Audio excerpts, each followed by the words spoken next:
હિરેન જાની, પૂર્વ પ્રમુખ Bhavnagar bar association, કો-પ્રેમર બાર કાઉન્સિલ ઓફ ગુજરાત।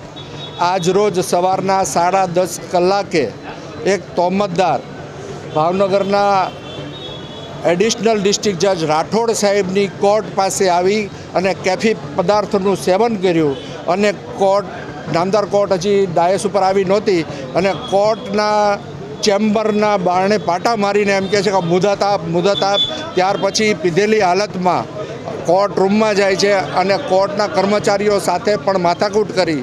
એના અમારા જાણવા પ્રમાણે એના 2 કેસો આજે કોર્ટમાં અદાલતમાં હતા। ત્યાર પછી એ પીધેલી હાલતમાં બહાર નીકળ્યો અને બેફામ શબ્દોમાં ગાળો બોલતો હતો, એટલે વકીલોએ એને ટપાર્યો। અહીંયા જે કોર્ટ ઓર્ડર હતો એને અટકાવવાની કે એને કવર કરવાની કોશિશ કરી નહીં, પણ વકીલોએ બીજા પોલીસને બોલાવી અને એને જેલ હવાલે એને પોલીસ સ્ટેશનમાં લઈ ગયા છે। પણ આજે ભાવનગરમાં કાયદો અને વ્યવસ્થાની પરિસ્થિતિ સંપૂર્ણપણે કથળી ગઈ છે એવું અમારું માનવું છે।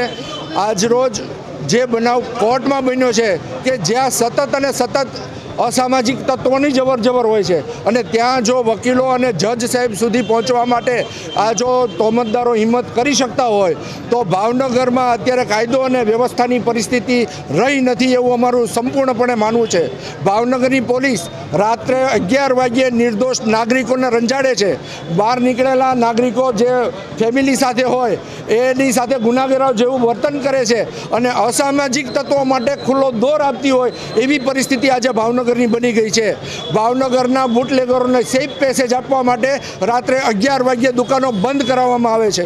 મારે પોલીસને પૂછવું છે કે કયા કાયદાની કઈ જોગવાઈઓ અનુસાર તમે આવા પ્રકારની પબ્લિકને હેરાનગતિની કાર્યવાહી કરી રહ્યા છો, જ્યારે સરકાર દ્વારા એવી યોજનાઓ બહાર પાડવામાં આવે છે કે 24 કલાક સુધી માણસ ધંધો કરી શકે અને ભાવનગરમાં ઉલટી ગંગા જોવા મળે છે। ભાવનગરમાં અત્યારે કાયદો અને વ્યવસ્થાની પરિસ્થિતિ સંપૂર્ણપણે કથળી ગયેલી છે અને ભાવનગરના એસપી અને આઈજીની બદલી માટે ભાવનગરના વકીલો અગાઉ મેદાનમાં આવ્યા હતા જ। એ જ રીતે કદાચ અમારે ફરીવાર પણ આ જો પરિસ્થિતિ રહેશે તો ભાવનગરના વકીલો ભાવનગરના પ્રજાજનો માટે, ભાવનગરની પ્રજા માટે કાયદો અને વ્યવસ્થાની પરિસ્થિતિનું ફરીવાર નિર્માણ થાય એના માટે માનનીય મુખ્યમંત્રી, ગૃહમંત્રી તથા તંત્રને રજૂઆત કરશે અને જો એમ થતાં પણ જો આની બદલી કરવામાં નહીં આવે તો પછી ભાવનગરના વકીલો ગાંધી ચિંધ્યા રાહે આંદોલન પણ કરશે એવી અમે આ તબક્કે સ્પષ્ટ ચેતવણી આપીએ છીએ।